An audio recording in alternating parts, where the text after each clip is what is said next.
Hello once again, friends, and welcome to episode 115 of Just the Zoo of Us. This week, I am joined by a relentlessly delightful entomologist who is here to talk about our friends of many legs, the Myriapods.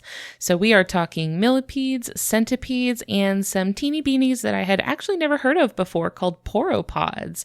You're going to learn some stuff like what the difference is between these long guys, how they manage to scurry around without tripping over all of those feet, and what they're up to down there underneath the leaf litter. Some of them glow in the dark, some of them smell like cherries, some of them can eat entire birds, and every single one of them is an absolute treasure. Stick around afterwards for announcements, plugs, and a sneak peek at next week's episode. Without further ado, Just the Zoo of Us presents Myriapods with Dr. Derek Hennen.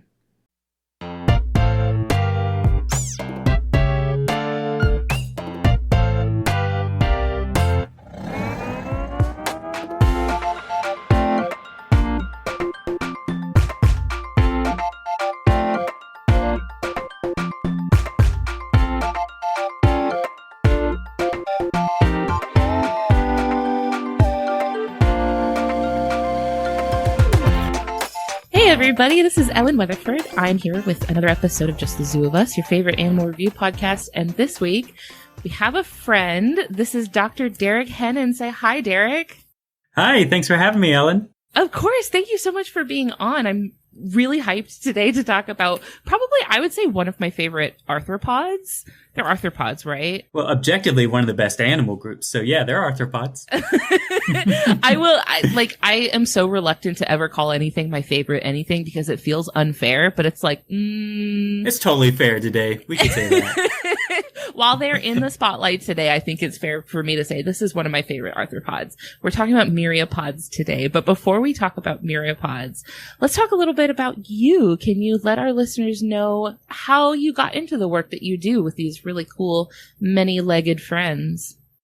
Sure. I get that question a lot. Oh, how'd you get into such a, people see it as like a random or uncommon group. And it really just came down to kind of random chance. So when I was an undergrad in college, I had the opportunity to go to a weekend workshop that focused on Myriapods, mainly Millipedes and Centipedes. So I was like, okay, sure. It was like the only one that wasn't full yet. So I went down and learned about them, and I just got really excited about them. And I was like, okay, cool. Yeah, I want to learn more about these. And it just sort of snowballed from there. So I just kind of fell into it. And I had originally gone into college wanting to eventually go into marine biology, but I'm from Ohio and the ocean is a bit far away. So eventually I just fell into, there are bugs in my backyard and I can go check them out whenever I want. So at that point it was just kind of fate. I had to learn more about these multi-legged critters. Are there any Myriapods that don't live on land? I know this is so early in the episode to already be getting into the actual questions, but are there any that actually do live in the water? Sort of. There are some semi-amphibious ones that'll live on sandy beaches and kind of right up to the water's edge, but none of them are actually in the water. A good number can actually deal with being in the water, though. Recently, I saw a video of a big scolopendromorph centipede, so these large tropical centipedes just swimming under the water in a creek or something. So they can kind of, they can disperse, I guess, but they're going to eventually need to come on land because they do need to breathe that good air. Sure. Back to Derek. I have really fond memories of being a kid and picking up millipedes that you find on the ground, playing with them, letting them crawl all over you. I have really fond memories of that. Is that something that factored into your sort of baseline appreciation for millipedes, or was it strictly a later in life thing? Not at all. I mean, so often with entomology, you talk to people and they're like, oh, I was 6 years old and stuffing bugs in my pockets and my parents were yell at me. It's I was an inside kid. I played a lot of Pokemon growing up. And so that was the extent of how much I wanted to be outdoors. And then it was only later that, I'd always kind of liked animals. I always enjoyed watching Discovery Channel or Kratz Creatures on PBS. And so I always kind of had that, but it wasn't really until I got to college that I got into more being outside, hiking and finding these bugs and plants or whatever else was around. So that was really later in life for me, which is sort of atypical from a lot of entomologists. Typically, if they've always been a bug kid, they love to shout about it. But, there's a strong contingent of us that only fell into it later in life. I feel like for a lot of people, the interest in learning about the topic comes from already having a passion or an appreciation for the topic. But then for a lot of people, it's the other way around. It's like you might not really enjoy that thing until you learn more about it, you know? Like, I feel like I have really, through the course of like making this podcast and talking to people that have taught me a lot about bugs and snakes and like sharks, you know, like animals that I probably ordinarily would have felt a little about, you know, now that I've learned more about them. Now I'm like, yeah, I kind of do want to go out and look for bugs, you know? So there's just those two different ways of going about it. It's either like the passion inspires you to learn or the learning inspires the passion. Yeah. And there are just so many cool groups to learn about. Like, you know, I've recently started following, well, I guess for the past few years, I've been following this guy on Twitter, Christopher Ma, who tweets out a bunch of cool photos of like anemones and other like sea creatures and invertebrates that I'd never really heard of before. Like I saw yesterday some beautiful photos of some deep sea amphipods or something. And, you know, you're not there sitting in like elementary or high school and they're like, all right, children, we're going to learn about copepods today. So you have to like get that base first of just the general stuff that you'll see in your everyday life or like learn about in school. And then, you know, it can just be by chance you see some random cool photo of some creature on the internet you've never like seen before. Or even like if you just learn how to identify plants when you're walking around. I took some really good botany courses during undergrad, and now I'm always like looking at trees and whatever. Like now in the Eastern North America, fall is a great time to seek out spicebush, which have these just, if you rip the leaves or even the fruits, which are this cool little berry, the smell is just like amazing. It's such a great fall smell. I don't know why it's not in like all these candles and stuff. People always talk about pumpkin spice, but you got to get on the spicebush train. It's so good. We're going to have to go ahead and trademark that idea because that's going to be our next round of exclusive merch is going to be Spicebush seasonal candles. There we go. It's funny that you mentioned Christopher Ma. He came on into our Sea Star episode a while back. Oh, that's awesome. Yeah, cool. Really lovely. Great episode. Great follow. Seeing all those really weird deep sea critters is very enlightening. Well, and it's like, you know, it's kind of tough and expensive to get to the deep sea. So you got to like find these people who like are already down there can connect you with that and kind of see what all there is to offer. There's just so many strange things when you're just down in the dark, I guess. And there's strange things up here on the land, including our friends for today, Myriapods. What is a myriapod, please? Yeah. So just to kind of go over it basically, we think of insects. Okay, they got 6 legs. Arachnids, they've got 8 legs. Crustaceans have a little bit more. And then past that, when you get into like a dozen or more legs, that's kind of the sweet spot for the myriapods. And so excessive the name, amount of legs. Yes, that name myriapod just literally translates to many legs. And so, you know, anything over like 10 you can think of as a myriapod.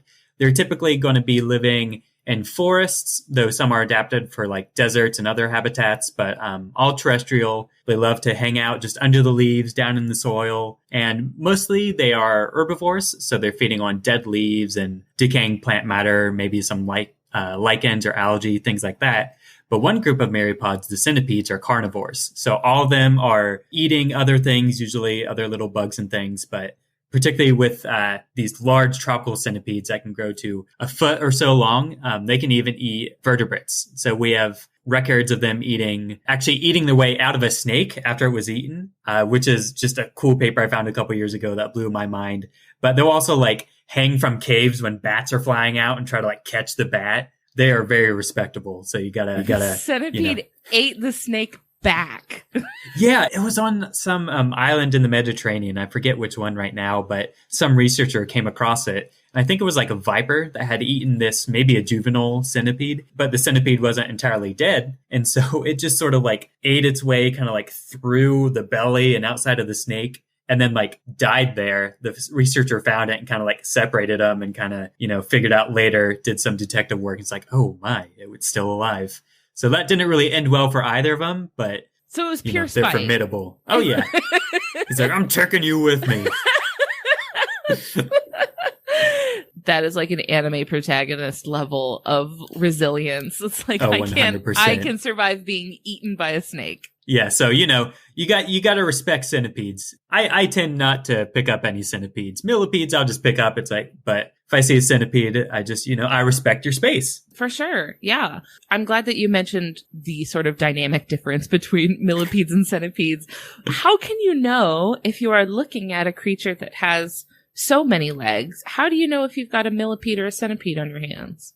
Yeah, so millipedes will have 2 pairs of legs on most of their segments, whereas centipedes will have 1 pair of legs on each of their segments. Centipedes, they typically also have the legs directly out the sides from their body, whereas with millipedes, typically they're more ventral, so they're tucked under the body itself. Millipedes in general are slow moving. They tend to have a harder exoskeleton to them than the centipedes do. Centipedes are a little bit, I don't know, squishier, I guess I would describe them as. And they're typically like much faster as well. I feel like when I look at a millipede, I feel like I'm looking at a freight train. Yeah. That's what it sort of looks like to me. Like they're long, they're kind of tough like a tank, and then they're just kind of chugging along. Yeah, I sometimes compare them to little tractors going through the undergrowth and working on like recycling. They're sort of the sanitarians of the undergrowth, just trucking along and going through. They get, with all those legs, that gives them a good amount of power to propel themselves, and they'll either be walking through the leaf litter. They have an enlarged segment right behind the head that they can use to burrow or push their way through something. And so, I've held millipedes in my hand and try to like keep them in there, but they're really good at just forcing their way and like wedging their way through your finger. So you're constantly trying to make sure they're not getting away when you're trying to keep a hold of them. Oh, they're trying to burrow through you. Yeah. Oh my gosh. Yeah.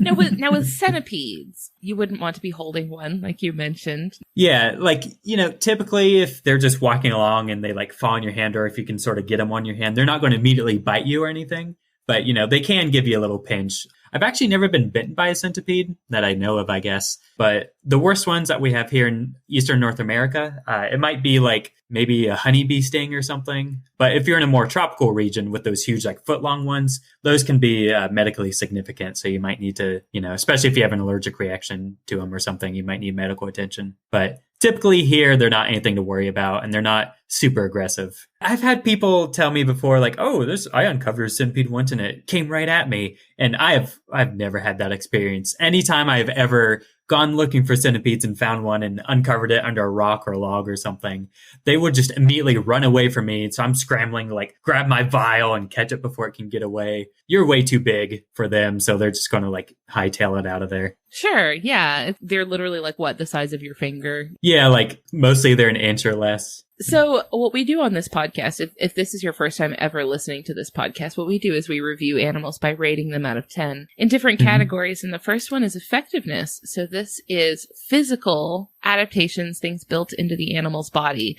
to let it do a good job of the things it's trying to do. So if this is a predatory animal, things that are letting it catch its prey and eat its prey. This is a prey animal. Maybe this is something that is helping it defend itself, or not get eaten by predators.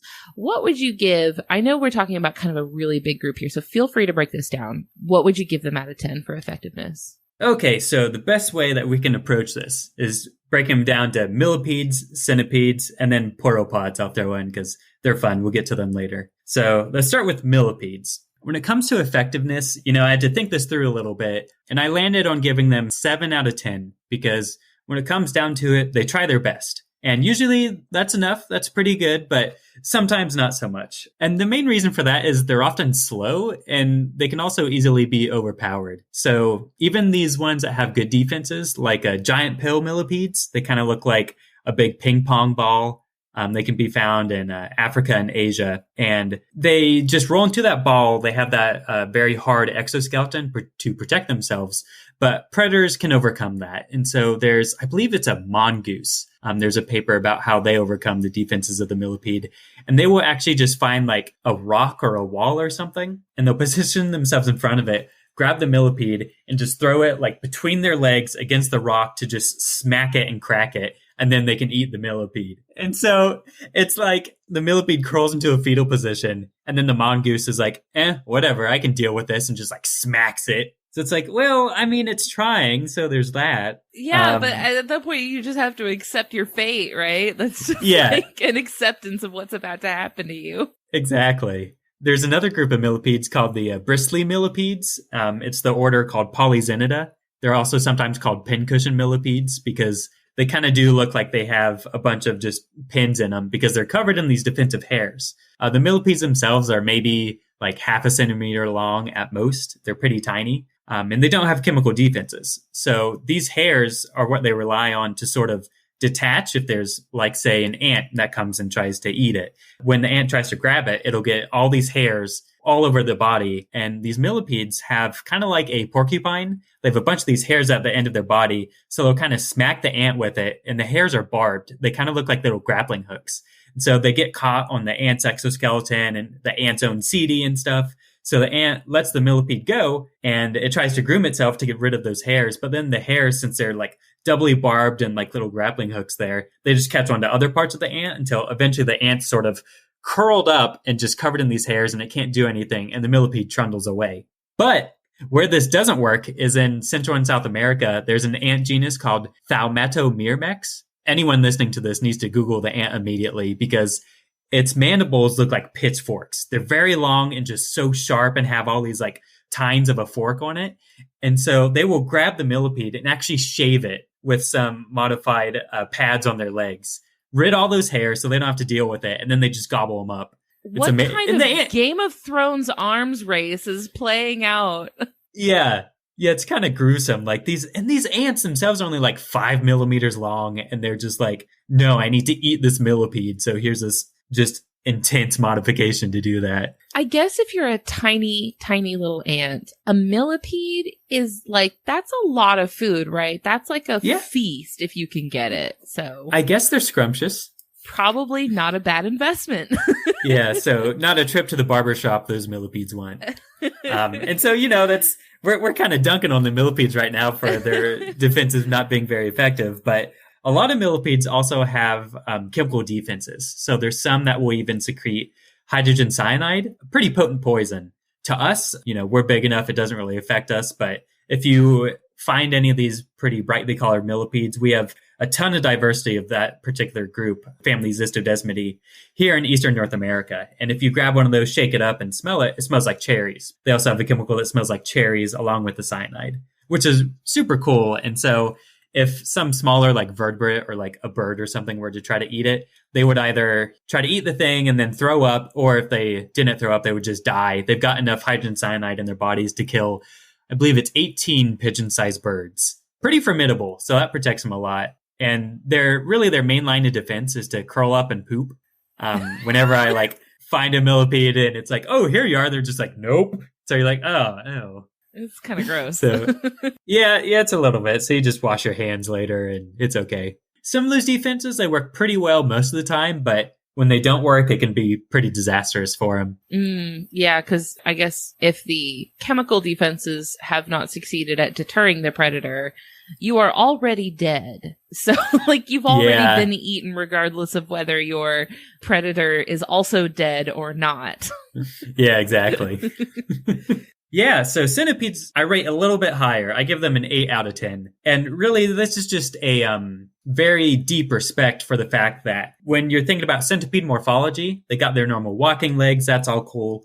When you get to the head, their actual like mouth parts are pretty dinky and not very formidable. But they've come up with a way to get around this. And that way is to modify their first pair of legs. So they have these big, they're called forcipules, these venom jaws. And so these are actually a pair of modified legs that they really just bulked up and stuck a venom gland in there. And so the teeth that they had, they just weren't cutting it. So they're like, let's take this to the next level. And, that's something I can really respect. These are effective predators. They're just going after typically these smaller ones in the leaf litter. They're going to eat like little springtails, worms, small soft-bodied insects, sometimes larger insects. And then when they beef up the body a whole lot, you get the ones that are going after the vertebrates. And I always like to hear about these invertebrates that can hold their own against the inside skeleton crew, just because so many biology courses and other nature type programs and things we hear about, the invertebrates are always relegated to, they're part of the food chain for these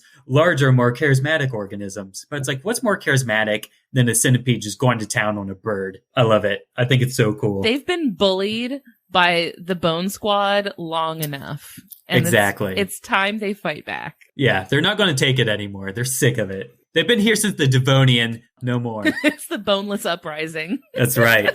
I feel like when I see a centipede, they seem like they have a spookier vibe to them, because they have like the big formidable jaws and they look a little spikier, I guess. They do kind of look a little bit spikier. They do have some little, like spines and tubercles on their bodies. And so that might kind of help. They also are just they want themselves to appear very scary and aggressive. And so just the way they move and how quickly they move is really something that'll give you pause. Like if you've ever run into a house centipede, like they're just lightning fast. And they're horrifying looking too. They have the long, thin, wispy legs. Yeah. And I'll let you in on a secret here. The house centipedes you're used to in your house, that's a Mediterranean species that is kind of spread across the globe, and particularly here in North America, they're pretty common. In the tropics, there's some very large forms. I saw one in Vietnam that was probably about 6 or 7 inches long, like just these bulked up centipedes with such long legs. And they were the color like neon purple. It was amazing. They move so fast, you blink and they're just gone. And again, just one of those, we're lucky they don't come after us. They're going after these smaller things. Yeah, maybe we need to form an alliance with them so that we don't wind up on their bad side. Yeah, exactly. But, usually the ones we're running into, they're smaller and they're just like, oh, I'm formidable. Leave me alone. And they're just kind of moving in that way that almost kind of snake-like. I ran into some yesterday that they just sort of almost like surf through the litter and be out of sight immediately. Mm-hmm. I feel like the descriptions that you've given me so far have translated in my mind to the centipede being the DPS build, and the millipede is more like the tank. Millipede is definitely the tank, yep. What about pauropods? What's a pauropod? I have to admit, I have no idea what that is. Yeah, not many people know pauropods. They're rarely covered just because worldwide there are only about 800 species. And that sounds like a lot. When you're as like deep into the invertebrates, it's like, oh, that's nothing. Only 800 species. Pauropods, also myriapods, typically they've got about maybe like 10 to 12 pairs of legs on their body. And they're very soft. The biggest ones are only like maybe 4 millimeters or so long. And they're really just down in the leaf litter or under rocks and logs. They can't burrow because they're just so soft-bodied, so they depend on just kind of weaving their way through the interstitial spaces. I was reading about how they can go deeper into the soil by using the burrows of worms and like other critters that are down there. So that's kind of cool. They're finding their own little subways. And they're also feeding on like decaying plant matter and detritus, kind of whatever they can find. And so for them, for their effectiveness, I just got to give them 5 out of 10. Like some of them are fast, but they're just so small and they depend on like finding these interstitial spaces that they can't do much. As for the defenses, they don't really have many. If some centipede finds one of these things, they're just going to gobble right through them. So they can't really do much, but they're cool. Some of them look like little Twinkies. They've got these dorsal tan brown plates to them. And, they're just like little potatoes or Twinkies or something just walking along. They're hard to find. They're hard to see, but they're really cool when you do see them. So I've been like getting more into those lately and developing a good respect for the pauropods. Just a little invertebrate popcorn, a little snack. Yeah, exactly. Yeah. Scattered all over the place for the centipedes. It's like when you're playing Snake, chasing after the little, what do you even call those the little dots that you're supposed to be picking up? Pixels. Yeah. Yeah. They're the little dots that you eat up when you're the snake and the snake is a centipede. Yeah, exactly. It's either that or like Pac-Man just going through them all. They're just the little power pellets along the way that you pick up. Poor little things, man. Yeah, they're trying. They're trying out there. They're doing their best. Hi there. We're going to take a super quick break to hear from a couple of our buddies on the Maximum Fun Network. When we return, we're going to talk ingenuity and aesthetics, so stay tuned to dive even deeper into the world of Myriapods. We have wasted this world. Our magic put a storm in the sky that has rendered the surface of our planet uninhabitable. But beneath the surface, well, that's another story entirely. In a city built leagues below the apocalypse, survivors of the storm forge paths through a strange new world. Some seek salvation for their homeland above. Others seek to chart the vast undersea expanse outside the city's walls. And others still seek, what else? Fortune and glory. Dive into the Ether Sea, the latest campaign from the Adventure Zone, every other Thursday on MaximumFun.org or wherever you listen to podcasts. Video games. Video games. Video games. You like them? Maybe you wish you had more time for them? Maybe you want to know the best ones to play? Maybe you want to know what happens to Mario when he dies? In that case, you should check out Triple Click.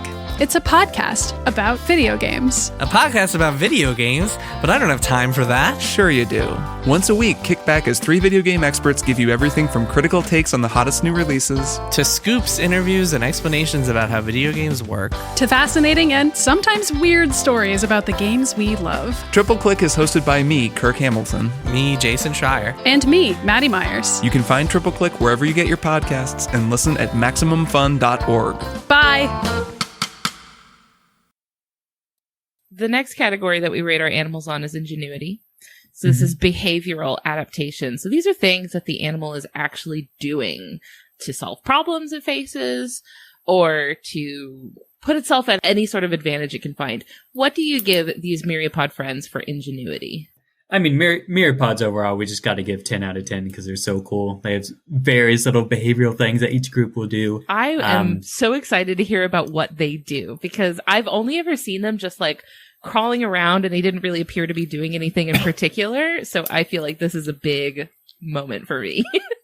Yeah. So we'll break these down again by their class. So Millipedes, I got to give a 9 out of 10. You know, they're my favorite myriapods and they just deserve all the good that we can give to them. And so I mentioned the chemical defenses earlier. And so these big cherry millipedes that we might be more used to, they're using that hydrogen cyanide and protecting themselves and just doing it super great.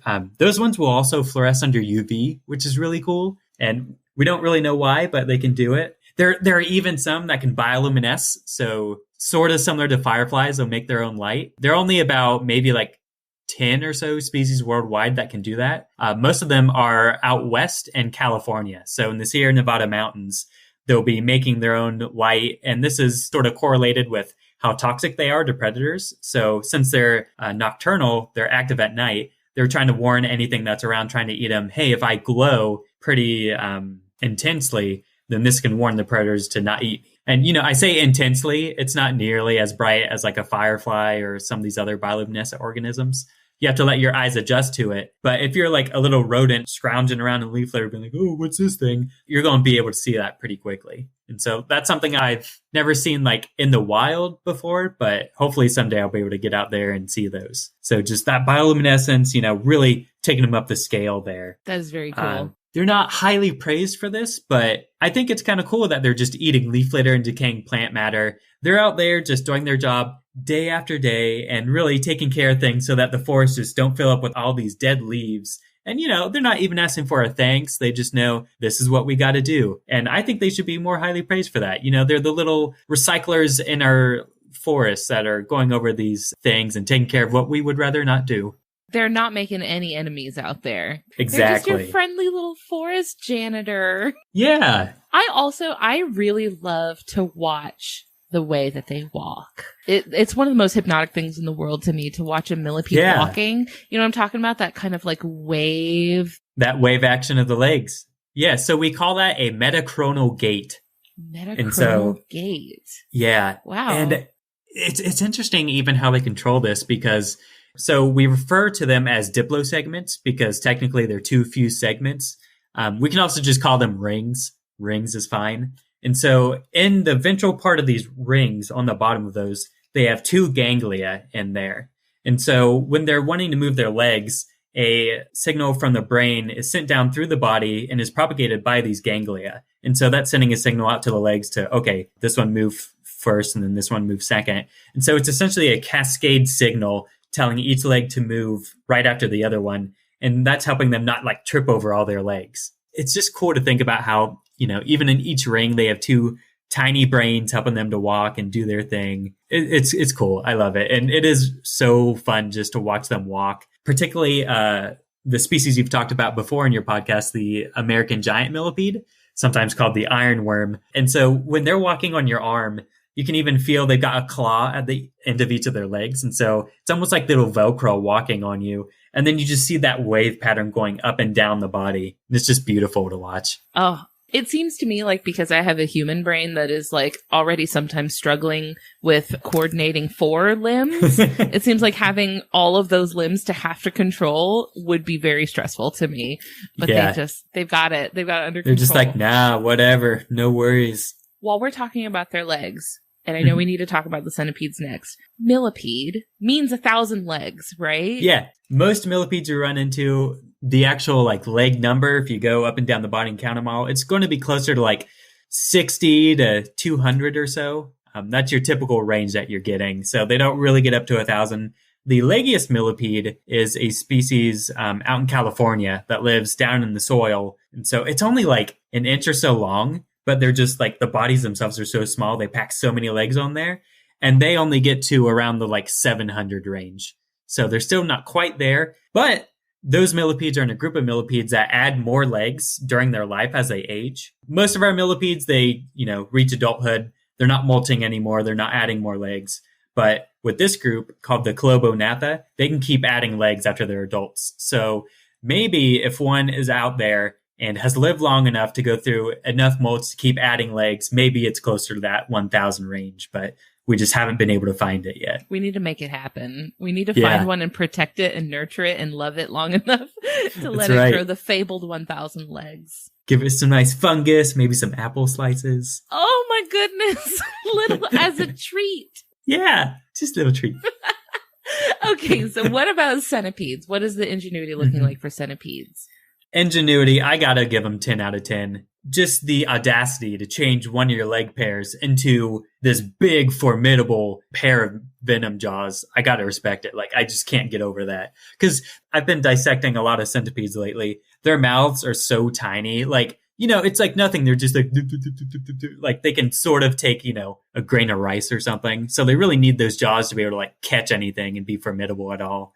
Like, they've got some extra appendages to help them like move the actual food into their mouth, but it almost looks like a little zipper when you get up close to it. The mandibles are not formidable at all. They're just tiny little, we'll kind of help move stuff around. So they're really just relying on those venom jaws and doing it pretty well. I mean, they don't typically bite humans, but so many people I meet, if they will give me anything, they'll be like, well, I like millipedes. I think those are cute, but I hate centipedes. And so, people just disliking or being scared of this little group of bugs that can't really harm you at all. It's a big front. They want you to think they're scarier than they are.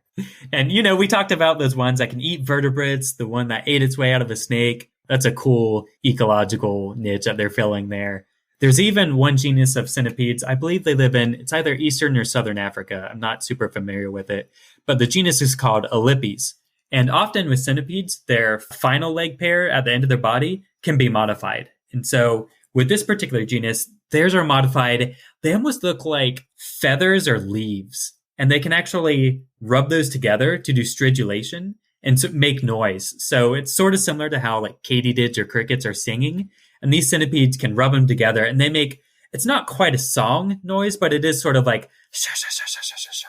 So kind of like this windy noise. I think there are some YouTube videos of it you might be able to find.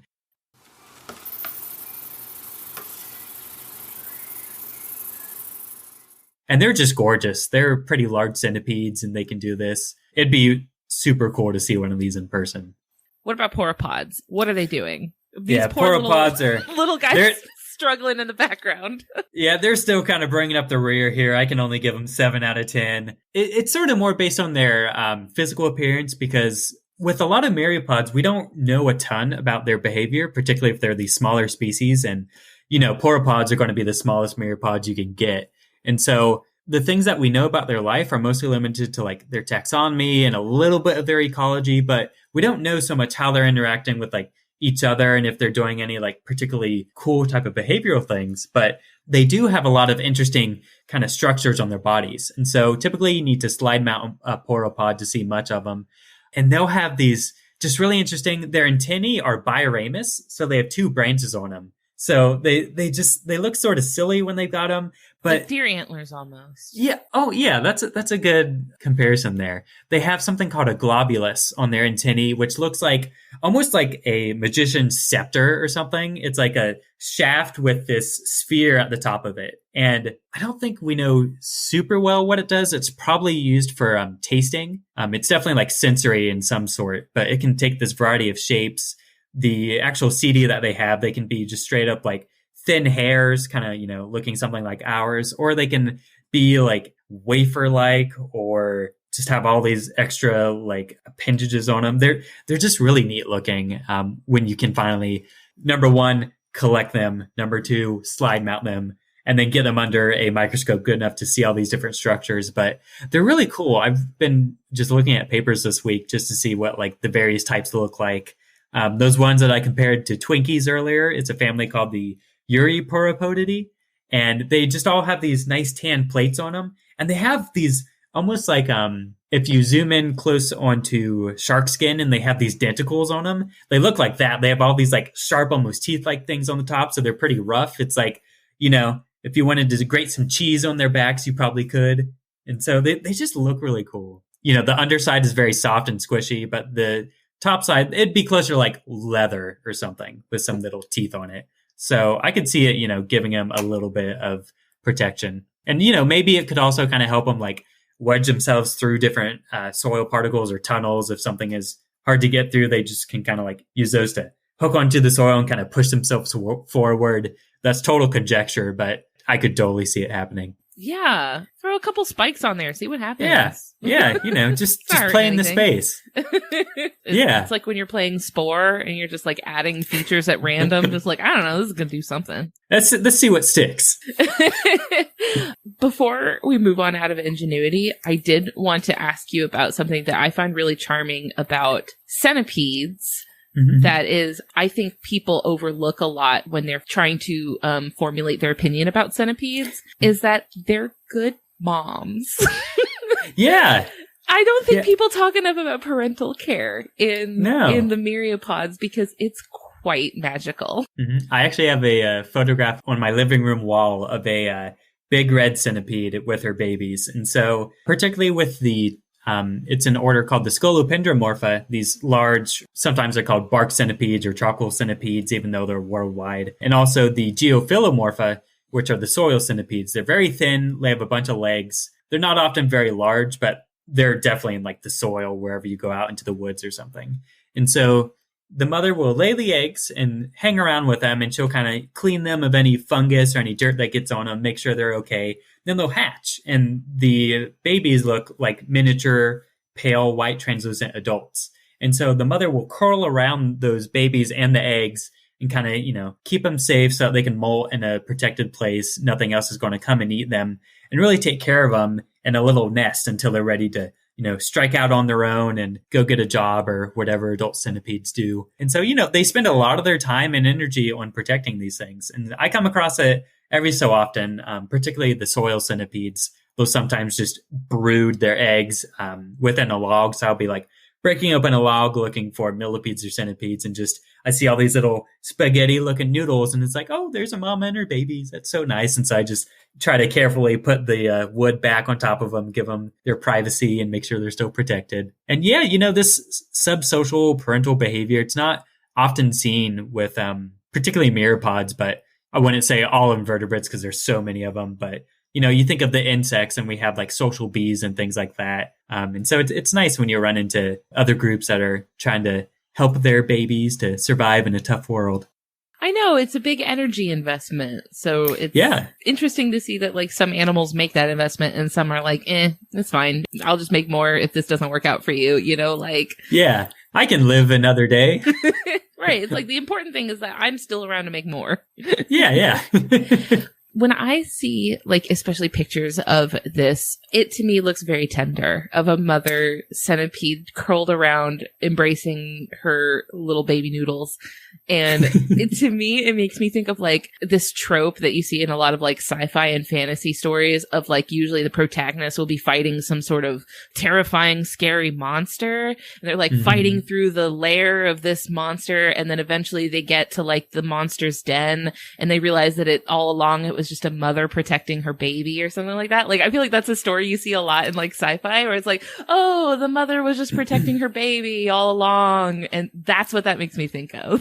Yeah. And it's also just a fun juxtaposition where, people's perceptions, particularly centipedes, are, oh, they're scary. I don't like them. They'll try to bite me or something. It's like, no, they can be helpful and tender, and we get to see them in a different light, and we don't always have to malalign them and, think of them as dangerous or violent or anything. They probably think we're really scary too. Oh yeah, we're these huge, like, lanky monsters just kind of coming up on them, and they're like, God, can you not? Well, that's a good opportunity to talk about our last category for these animals, aesthetics. Yeah. Arbitrary, biased opinion. What do you give these creatures out of 10 for aesthetics? All right. So we'll land on millipedes first. It's got to be a 10 out of 10. An incredible animal. I love millipedes so much. Yes. And they have, a lot of people they have in their mind something like the American giant millipede, which are, these big cylindrical things, or they might have greenhouse millipedes that get into their house sometimes. And they're kind of flat and brown and kind of stinky. So they're like, oh, whatever, what's cool about these things? But they have a really cool variety of body forms. Like we talked about the bristly millipedes. Just imagine a pincushion with legs. That's a bristly millipede. These cherry millipedes come in just a rainbow of colors. Like literally, they just span the rainbow. I've seen orange and yellow and red and blue and purple and green millipedes. Like they're just gorgeous. They have that beautiful cherry smell.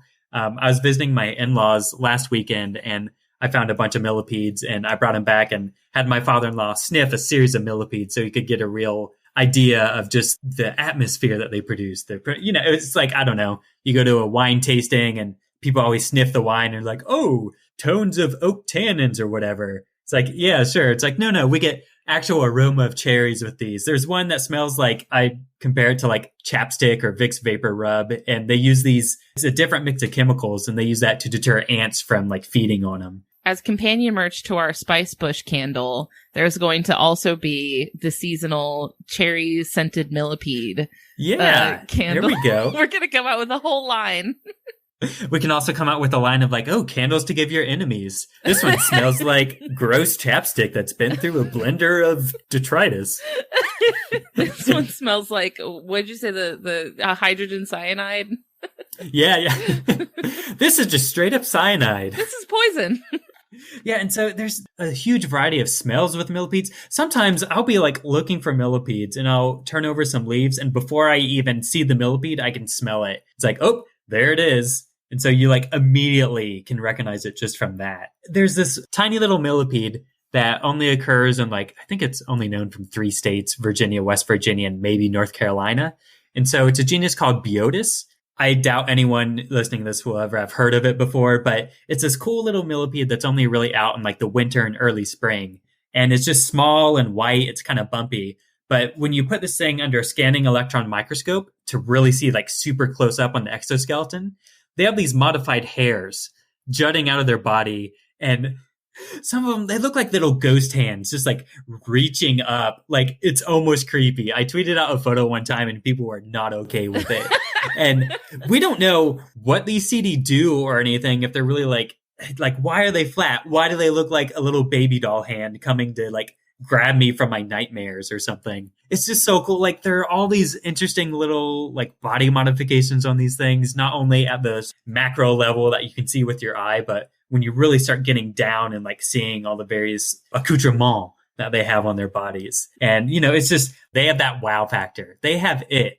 And it's, it's so cool to see. When you're looking for millipedes, you're just swiping away a lot of leaf litter, you're turning over rocks and logs, and you're seeing a lot of sort of like brown dirt and dead leaves and things. But you'll turn over a log sometime and see this just bright black and yellow and red millipede, and it just like fills your heart with glee. You're like, this is amazing. This is so cool. And particularly this time of year for us, it's entering into the fall right now. And this is primo millipede time where, you're out, you've got a little jacket on with extra pockets to hold all your collecting vials. You got your pumpkin spice latte, all the leaves are turning and falling. And you got just these other brilliant millipedes walking around just waiting for you to find them.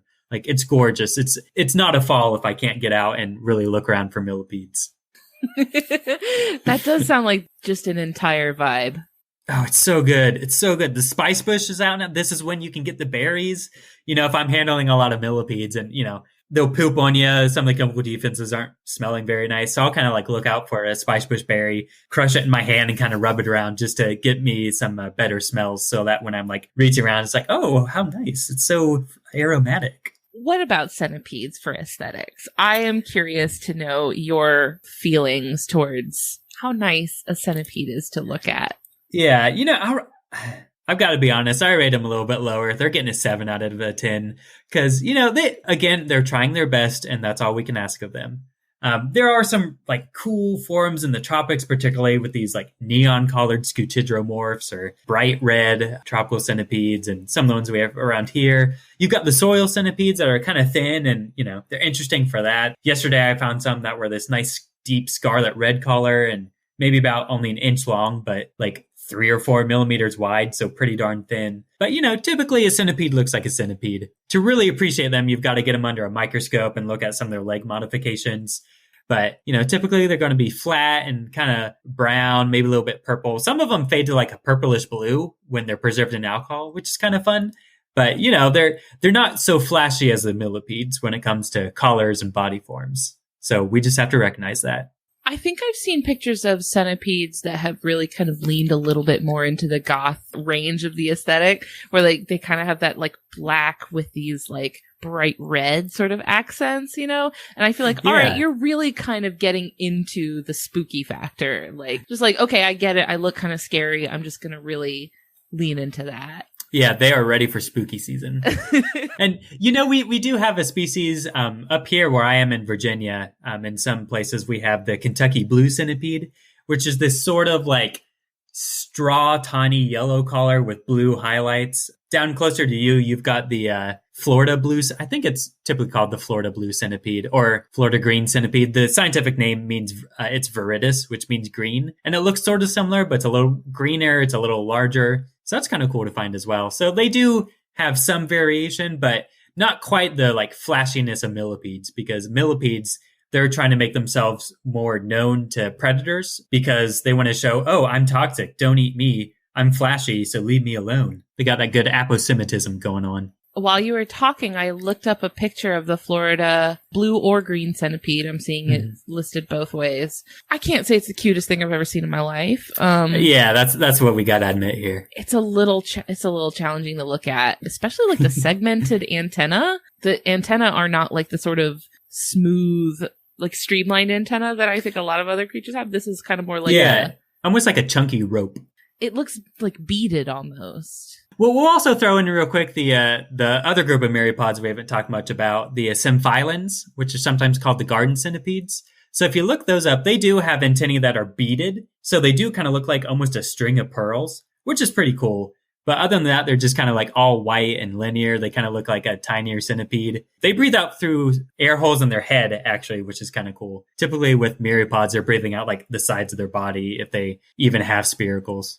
Their spiracles look real weird. Like they're sort of just holes in the side of the body, but they've got like little essentially filters within them to keep pieces of dirt out, or even like nematodes will sometimes attack arthropods and try to get inside the body through the spiracle. So it's like, if some awful hookworm was trying to get in through your nose. Oh, no. Yeah. No, thank you. Yeah. We want to keep that out at all costs. Yeah. Let's talk pauropod. Yeah, I rate them slightly higher than centipedes. I give them an 8 out of 10, just because most pauropods are kind of like chunky and cute. They kind of look like they're the teddy bears of the myriapod world. And so when you look like a little like dirt Twinkie, it's hard not to like them. They still don't look like much, but they're just kind of cute when you see them like under a scope or just a photo, because they're just like walking around. They got their little doot antennae just kind of smelling around them.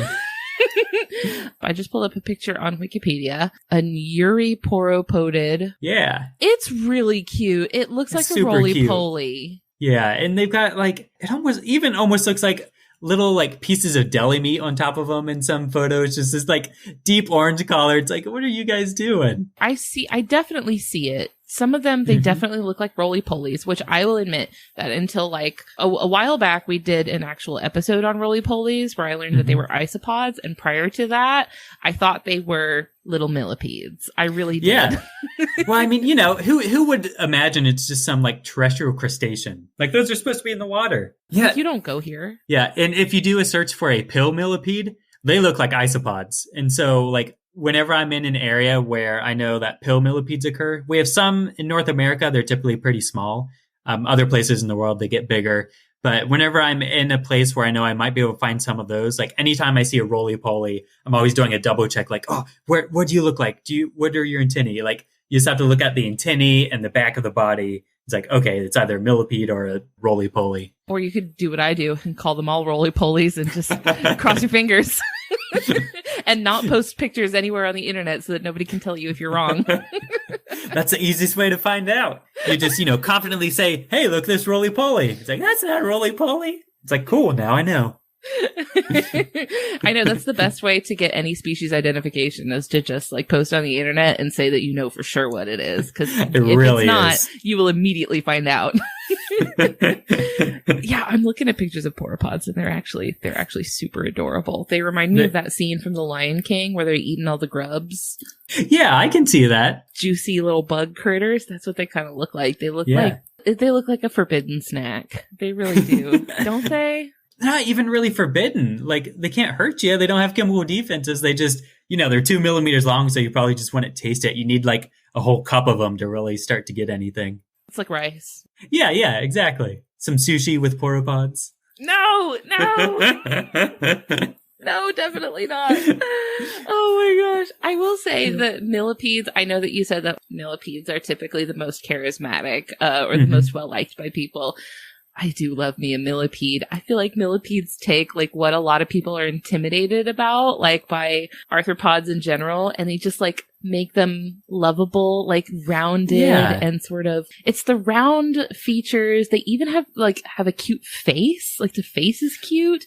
And they have the legs that do the very soothing undulation. They've sort of taken all the like hard corners and like sharp objects and just kind of like smoothed them all out. And so, it's not nearly as intimidating. I can tell people, here, do you want to hold this millipede? It can't bite or anything. Like they're very approachable compared with some other bugs. Like even something like, a grasshopper, people are reluctant to pick them up because, they kind of jump. They're just, you can't really, they'll do whatever they want. But with millipedes, they're generally not making these like big sudden movements or anything. So they're good to sort of like have a nice introduction to bugs in this big old arthropod world we live in. That's your gateway bug. That's right. I feel like that was like how they were for me, like when I was a kid, I really wouldn't like to mess around with bugs, but I was totally fine with picking up roly-polies and millipedes because you know what to expect from them, right? They're not going to exactly jumping and flying at your face. So it's a nice like way to have a little moment to connect with a bug and be like, this isn't so bad. This is actually kind of nice. It's a nice, simple connection to nature you can have, and you don't have to worry about, anything adverse happening to you. I mean, hopefully you're not going to get poisoned. No. As long as you don't eat them, you'll be fine. Oh, yeah. You'll be all right. I've heard of people getting like skin irritation.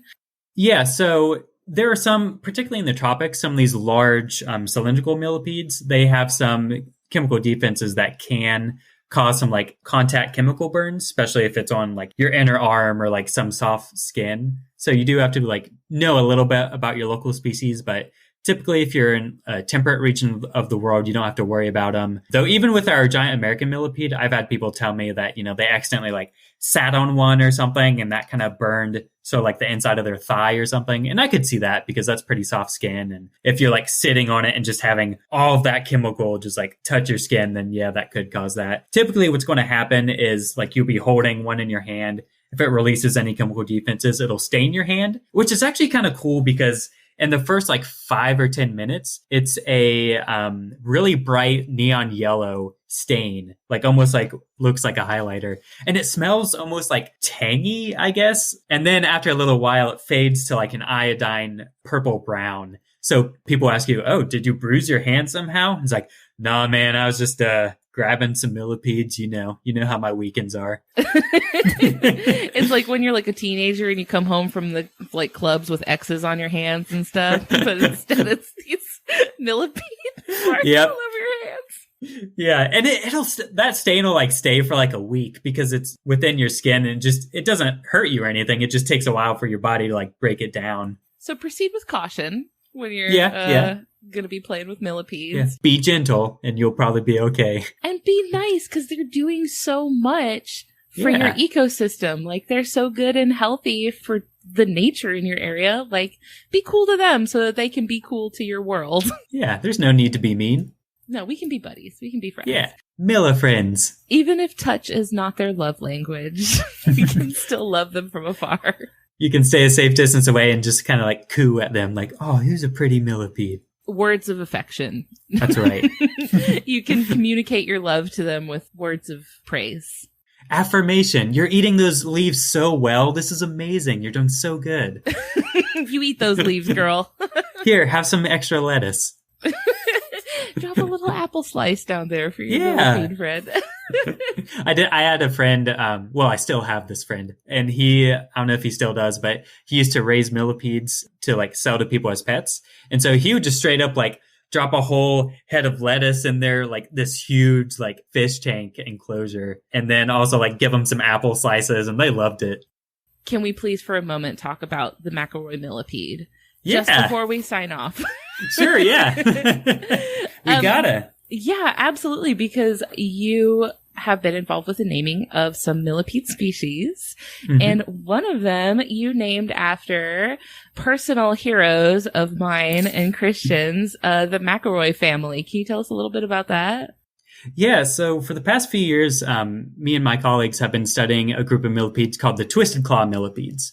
The males have these weird twisted claws on them. They're super cool. And they're only about maybe an inch and a half long or so, typically black with little stripes on the sides that are either white or red. And they're pretty diverse. Before we started this project, there were about 23 or so described species, but we kept finding more and more. And there have been known undescribed species in museum collections for decades, but no one had been able to really sit down and hash them out. So we did a big collecting project throughout Eastern North America. Well, all within the US, but the genus goes from southern Canada west to like Arkansas and then east to the Atlantic coast. So they have a pretty big, wide range. So we found about like 50 new species to describe. So we've been working our way through those. And this past year, we published the McElroy millipede. And so this was a species we collected near Huntington, West Virginia. And on all these trips, we'd been listening to like the Adventure Zone and my brother and me, because we would be on the road for hours and we needed like something to get us through and keep us like awake and not wanting to like bang our skulls against the car door.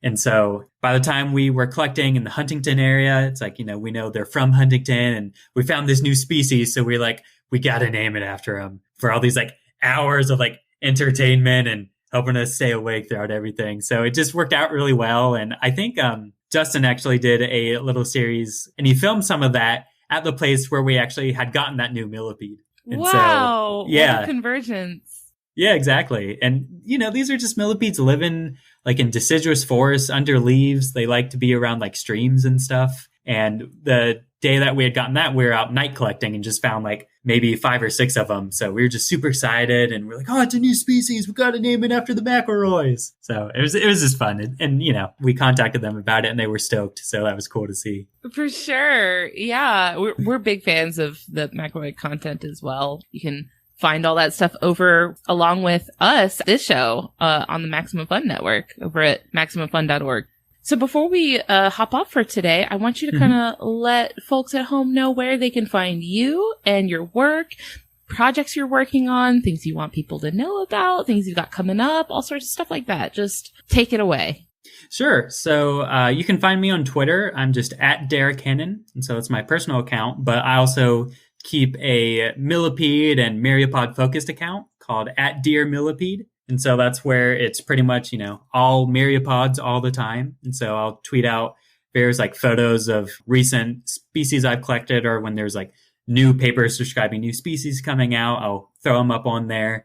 So it's your good social media stop for your Myriapods. I try to, cultivate a good fan club around these creatures that needs a little more appreciation online. I also recently worked with a colleague, Jeff Brown, and the Ohio Division of Wildlife, and we made a field guide to the Millipedes of Ohio. And this is the really first and only millipede field guide for anywhere in North America. And it's just based on photos. It has some identification information, and it features all of Ohio's millipede species and also has some information about centipedes and some phylums and pauropods. So even if you're not in Ohio, I recommend you check that out. It is free online. You can download a PDF if you just Google like Ohio Millipede Field Guide. I'm sure you'll find it. It's part of a series of field guides that the Ohio Division of Wildlife puts out on a number of different groups, and all the field guides are amazing and beautiful. So I was really excited to be able to do this one. And, if you're not in Ohio, it won't be super applicable down to the species level, but it should help you get to like order, family, and maybe genus. And really my aim for that was to just have this good introduction to millipedes that I wish I had when I was first getting started, because so much information is just locked up in the primary literature that it's kind of hard when you're just getting started to orient yourself around all the diversity of millipedes. So I hope that's helpful for people, and I hope you all check it out because I'm real proud of it.